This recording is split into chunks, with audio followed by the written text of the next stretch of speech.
घास काटे गईली रे दीदिया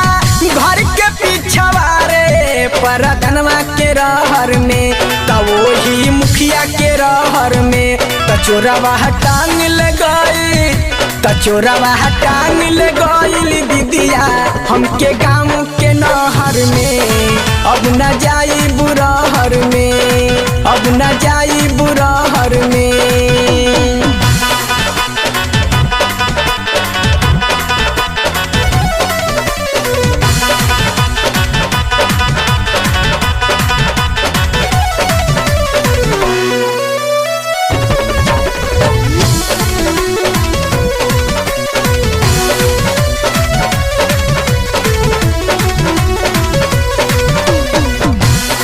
पल समान हमरो